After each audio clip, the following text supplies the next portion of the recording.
আমরা সিজন শেষ হয়ে যাওয়ার আগে আমড়ার আচার বানিয়ে না রাখলে পরে আফসোস করতে হবে। সিজন শেষ হয়ে যাওয়ার আগে এভাবে একবার আমড়ার আচার বানিয়ে রাখুন, খেতে পারবেন সারা বছর জুড়ে। স্কুলের সামনে মামারা যে আচার বিক্রি করে সে আচারের মতো দেখতে আজকের আচারটা খেতে অনেক বেশি সুস্বাদু হবে।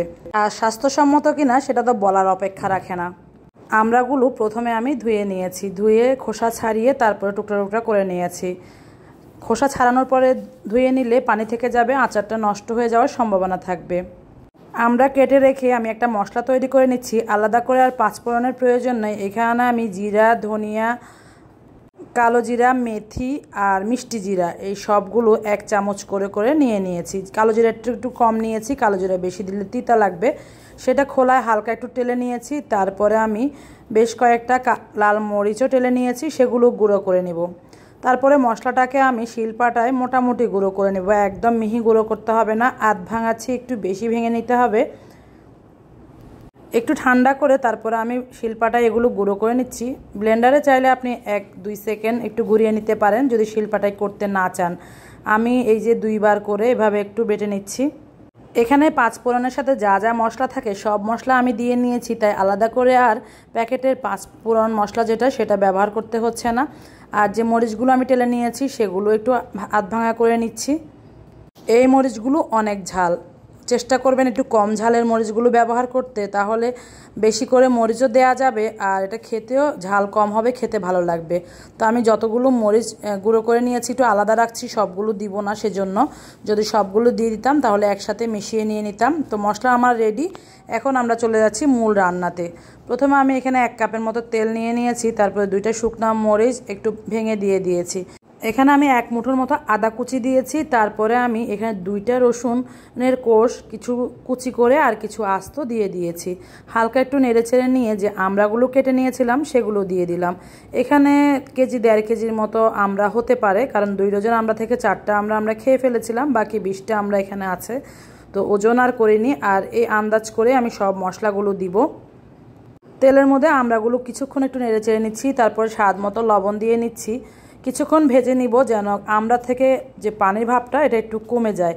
আর মিডিয়াম লো হিটে এটা রান্না করছি যেন আমড়াগুলো সিদ্ধ হয়ে যায়। যেহেতু আমরা আলাদা করে সিদ্ধ করে নিই। আমড়ার আচার কে কে খেতে পছন্দ করেন, কে কে বানিয়ে সংরক্ষণ করে ফেলেছেন সারা বছরের জন্য কমেন্টে জানাতে পারেন। এখানে আমি 1/3 কাপের মতো চিনি দিয়ে নিয়েছি। মিষ্টিটা আপনারা আপনাদের পছন্দ মতো দিতে পারেন। যারা মিষ্টি বেশি খেতে পছন্দ করেন তারা এখানে 1/2 কাপ বা 1/2 কাপের থেকেও বেশিও দিতে পারেন। আমি চিনির পরিমাণটা একটু কম দিয়েছি। চিনিগুলো গলে যাওয়া পর্যন্ত নেড়েচেড়ে এগুলো ভাজতে হবে। চিনি থেকেও কিছুটা পানি বের হবে, আমড়া থেকেও কিছুটা পানি বের হবে। তারপর আমি ঢাকনা দিয়ে ঢেকে রেখেছি কিছুক্ষণ। ওই পানিতে আমড়াগুলো আস্তে আস্তে সিদ্ধ হতে থাকবে। আমি 1 চা চামচ একটু কম হলুদের গুঁড়া আর 1 চা চামচ মরিচের গুঁড়া দিয়ে নিয়েছি। দিয়ে ভালো করে নেড়েচেড়ে মিশিয়ে নিব। ঝালটা আসলে ডিপেন্ড করে যার যার রুচির উপরে, যে যেমন ঝাল খেতে পছন্দ করেন সে তেমনই দিবেন। চিনিটাও ঠিক তাই, আমি চিনি কম দিয়েছি কারণ চিনিটা কম দিলেই ভালো। হাতের কাছে যদি আখের গুড় থাকতো তাহলে গুড় দিয়ে করতাম, তো আমি চিনি দিয়ে করছি। আর এটা খুব ভালো করে মিশিয়ে নিতে হবে। মিশিয়ে দিয়ে ঢাকনা দিয়ে ঢেকে রাখতে হবে। আমড়াটা যেহেতু শক্ত, আমড়াটা ঢেকে ঢেকে সিদ্ধ করতে হবে। শেষ পর্যায়ে আর ঢাকনা দেওয়া যাবে না, কারণ ঢাকনার উপরে যে জলীয় বাষ্পটা আছে সেটা যখন আচারের মধ্যে পড়বে আচার কিন্তু নষ্ট হয়ে যাবে। এই পর্যায়ে আচারের কালারটা চেঞ্জ হয়ে গিয়েছে, দেখতেই পাচ্ছেন। এখানে একটা সিক্রেট জিনিস আমি ইউজ করেছি, সেটা আমি দেখাইনি কারণ অনেকের হাতের কাছে সেটা নাও থাকতে পারে। সেটা হচ্ছে কাশ্মীরি মরিচের গুঁড়া দিয়েছিলাম আমি 1 চামচের থেকে একটু কম। আর এই কাশ্মীরি মরিচের গুঁড়া দেওয়ার সাথে সাথেই কিন্তু আমার আচারের পুরো লুকটাই চেঞ্জ হয়ে গিয়েছে। তারপর আমি যে মশলাটা করে রেখেছিলাম সেখান থেকে 1 টেবিল চামচ মশলা দিয়ে নিয়েছি। তারপরে 1 চা চামচের থেকে কম চিলি ফ্লেক্সটা দিয়ে নিয়েছি, কারণ মরিচটা কিন্তু অনেক ঝাল। সব মশলা আবারও নেড়েচেড়ে মিশিয়ে নিয়েছি। এখানে আমি 1/2 কাপের চেয়ে একটু কম ভিনেগার দিয়ে নিয়েছি, যেহেতু আচার সংরক্ষণ করতে হবে।